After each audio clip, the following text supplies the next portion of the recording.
ঈদ মোবারক, ঈদ মোবারক, ঈদ মোবারক। আসসালামু আলাইকুম এভরিওয়ান। এই তো ঈদুল আজহার ঈদের সকালেই আমার ওয়াইফ আমার জন্য নাস্তা এবং লুডুস নিয়ে এসেছে। ঘুম থেকে ওঠার সাথে সাথে এগুলো আইটেম দেখে আমি খুবই অবাক হয়ে গিয়েছি। আর এই তো এই জায়গায় আমার পাঞ্জাবি, পায়জামা, টুপি, ঘড়ি এবং আতর ওর সাথে জুতা রেডি করে রেখেছে। তো গোসল করে আমি রেডি হয়ে আমার বাবার সাথে জ্যাঠার সাথে এই তো চলে এসেছি ঈদের নামাজ পড়ার জন্য।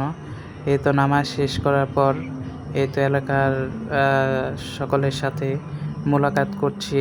যেহেতু এটা কুরবানির ঈদ, সেজন্য আমরা সকাল সকাল নামাজটা আদায় করে নিয়েছি। আদায় করা শেষ হওয়ার পর আমরা বাসায় এসে যে আমাদের কুরবানির পশুটা নিয়ে যাচ্ছি। তো আমাদের সাথে আরও দুজন লোক রয়েছে যারা এই কুরবানির পশুটিকে সবকিছু ঠিকঠাক করবে। এই তো বাসা থেকে বের করা হচ্ছে কুরবানির পশুকে। আপনাদের ঈদের সকাল থেকে শুরু করে কিভাবে ঈদ কাটালেন অবশ্যই আমাদেরকে জানাবেন।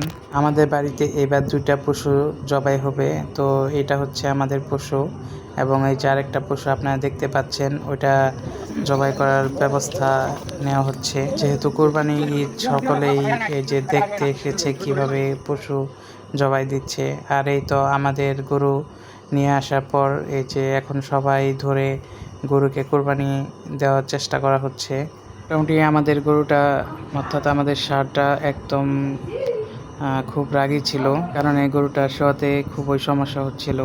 তো এই তো আপনারা দেখতে পাচ্ছেন কতটা কষ্ট করে সকলেই চেষ্টার মাধ্যমে শোয়ানো হচ্ছে। তো একজন তো পড়ে গিয়েছিল।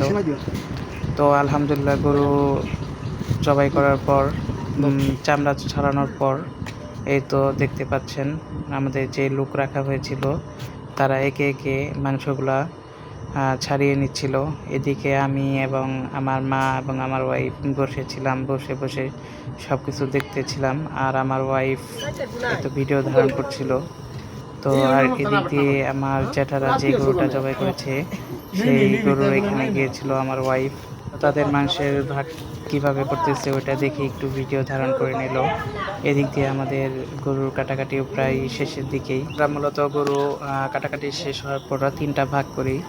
একটা হচ্ছে আত্মীয় স্বজন, একটা হচ্ছে নিজেদের ভাগ এবং অন্যটি হচ্ছে গরিব দুঃখী এবং এলাকার যে লোকজন আছে তাদের জন্য। আমাদের 2 ভাগ, যেটা আত্মীয় স্বজন এবং নিজের, সেই 2 ভাগ নিয়ে নিয়েছি এবং 1 ভাগ ছিল, সেই 1 ভাগকে যে আমরা প্যাকেট করে রেখেছি।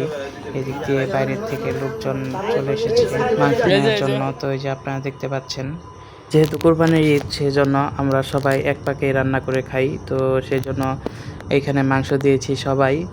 তো এই মাংস দিয়ে এখন মাংস রান্না করা হবে। তো মূলত এই রান্নাটি আমার মা করে থাকে। এই তো আপনারা দেখতে পাচ্ছেন আমার মা এখানে সকল ধরনের মশলা দিয়ে দিচ্ছে। আর আমাদের কাছে এই প্রথম কুরবানি দেওয়ার পর যে মাংসটা, এই মাংসটার স্বাদ এবং ঘ্রাণ সত্যি মনোমুগ্ধকর এবং খুবই সুস্বাদু লাগে এই রান্নাটা। আর এইগুলা ভিডিও সকল কিছু ধারণ করেছে আমার ওয়াইফ। তাই আমার ওয়াইফকে অসংখ্য অসংখ্য ধন্যবাদ এরকম ভিডিও করার জন্য। আর যেহেতু আমাদের মাংস বিতরণ করতে হয় এলাকায়, সো আমরা এলাকায় মাংস নিয়ে চলে গিয়েছিলাম এই সময়টাতে। অর্থাৎ আমরা আমাদের বাড়ির আশেপাশে যারা আছে সকলকে মাংস দিয়েছি। আশেপাশে যে গরিব লোকজন রয়েছে তাদেরকেও আমরা এই মাংস দিয়েছি। কেননা ঈদ মানে আনন্দ, ঈদ মানে হাসি, ঈদ মানে খুশি। তো এই আনন্দ আমরা গরিব দুঃখী যারা আছে সকলের সাথে একসাথে আমরা এই আনন্দকে ভাগাভাগি করে নিই। তো এই তো মাংস সব কিছু মিক্স করা প্রায় হয়ে গিয়েছে। তো এখন তেল দেওয়ার পর এগুলো ভালোভাবে মিক্স করে তারপর চুলায় দিয়ে দেওয়া হবে। আমার শাশুড়ির হাতের মাংসটা অনেক মজা হয়, তাই প্রতিবারের মতন এবারও আমার শাশুড়ি মাংস সব মাখিয়ে এবং মশলা দিচ্ছে এবং সেই মাখিয়ে দিচ্ছে। বাড়ির সকলে তার হাতের মাংস খেতে খুবই পছন্দ করে। তো মাংস মাখানো শেষ হয়ে গেলে চুলায় বসানো হয়। কুরবানির মাংস খাওয়ার মজাই আলাদা। কুরবানির পর যে মাংসটা রান্না হয় সেটার স্বাদ এবং টেস্ট সারা বছর মাংসের রান্নার পাওয়া যায় না। তো মাংসের জাল দেওয়া এবং মাংসের নাড়া দেওয়া এগুলো করছিল আমাদের এক ভাবি। উনি আমার বড় ভাসুরের ওয়াইফ। রান্না উঠিয়ে দেওয়ার পর আমরা আমাদের যে মাংসগুলো পেয়েছিলাম সেগুলো আমরা ফ্রিজিং করছিলাম। এই তো আমাদের রান্না শেষ, এখন আমরা সকলে মিলে খেতে বসবো। অনেকে বসে পড়েছে। তো ঈদের দিন সকলে একসাথে খাওয়ার মজাই আলাদা। আমাদের বাড়ির সকলে ঈদের দিন আমরা একসাথেই খাওয়া দাওয়া করি, এতে করে পারিবারিক বন্ধনটা আরও দৃঢ় হয়। আপনারা সকলে চেষ্টা করবেন ঈদের দিন অন্তত ফ্যামিলি, পরিবার সবাইকে নিয়ে একসাথে খাওয়ার। এই তো আমাদের বেবিটাকেও বসিয়ে দিয়েছি। ও ছোট, ঝাল খেতে পারবে না, তাই কিছু ভাত দিয়ে এবং প্লেট দিয়ে ওকে বসিয়ে দিয়েছি। আর এটাই তার প্রথম প্লেট নিয়ে বসা। আমাদের খাওয়া দাওয়া শেষ হয়ে গেলে আমাদের যে আত্মীয় স্বজনরা রয়েছে তাদের বাড়িতে গিয়ে মাংসগুলো বিতরণ করা হবে। এখানে রয়েছে আমার একটি ভাস্তে, ভাগ্নে এবং দেবর, ভাসুর, তারা খাচ্ছিল।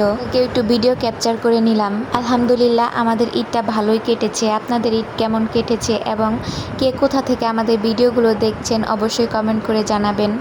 আর এই তো কিছু ছবি আপনাদের সাথে শেয়ার করছি। তো আজকের মতন এই পর্যন্তই। Thanks for watching.